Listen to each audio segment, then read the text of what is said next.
اور امریکہ کے اندر جا کے میں نے یہ بیان دیا ہے. یاد رکھیں امریکہ کے اندر سب سے تکڑی لابی اسرائیل کی لابی ہے. امریکہ کے اندر سننے کے میں نے بیان کیا دیا, اور پاکستان میں بھی پرائم منسٹر ہوتے ہوئے. Next questioner. There's been talk about Pakistan forming relations with Israel, and we know the winds of change are blowing through the Middle East. Is this in the cards, and why?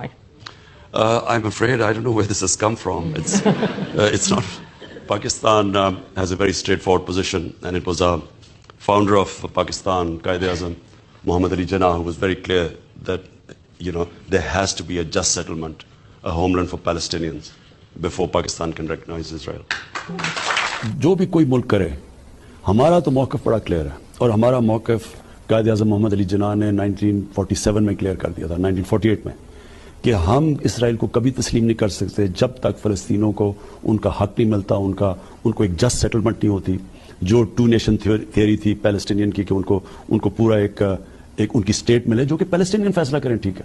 جب تک وہ نہیں ہوتا, اگر ہم وہ تسلیم کر لیتے ہیں تو ہمیں پھر کشمیر کا بھی, ہمیں ایگزیکٹلی سچویشن کشمیر کا ہے تو ہمیں وہ بھی گیو اپ کرنا چاہنا چاہیے. تو اس لیے پاکستان نہیں تسلیم کر سکتا اسرائیل کو. اب امریکہ میں میری بیان کی کیا اہمیت ہے, کیونکہ یہ جو دو ہے نا, نواز شریف اور زرداری, یا ان کے بچے, میں چیلنج کرتا ہوں کہ یہ جا کے امریکہ کیا پاکستان میں بیان دے دے ان کے خلاف, لیکن امریکہ میں جا کے دے. یہ میں کہتا ہوں کہ ان کی اتنی جرت نہیں تھی کہ جب امریکہ نے اور ہندوستان نے مل کے موڈی کے دورے پہ امریکہ جب جوائنٹ سٹیٹمنٹ دی اور انہوں نے کہا کہ پاکستان کا نام لیا بائیلیٹرل ٹاکس میں, پاکستان کا نام آتا ہے کہ جی پاکستان کراس بارڈر ٹیررزم کر رہی ہے اور پاکستان کو بند کرنی چاہیے. کسی کا بیان نکلا کسی کے منہ سے, کہیں وہ بیٹھا ہوا نواز شریف, کہ اس کے منہ سے کوئی آواز نکلی, کہیں زرداری کے منہ سے کوئی آواز نکلی؟ نہیں نکلے گی.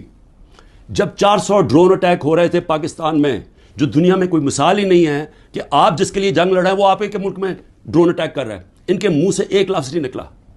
اور میں آج اپنی اسٹیبلشمنٹ سے پوچھنا چاہتا ہوں کہ آپ ان لوگوں کی آج حمایت کر رہے ہیں جن کے اربوں روپے نہیں ڈالر باہر پڑے ہوئے ہیں. یہ کبھی بھی ایک لفظ نہیں کہیں گے ان لوگوں کے پاس جن کو پتہ ہے کہ وہ کسی وقت ان کے, جس طرح وہ روسیوں کے اب ڈالر ضبط کر رہے ہیں نا, ان کی روسیوں کی پراپرٹیز جب سے جنگ ہوئی ہے ضبط کر رہے ہیں, وہ کبھی بھی ان کے ڈالرز, کیونکہ چوری کا پیسہ ہے اور اربوں ڈالر پڑا ہوا ہے ان کا باہر.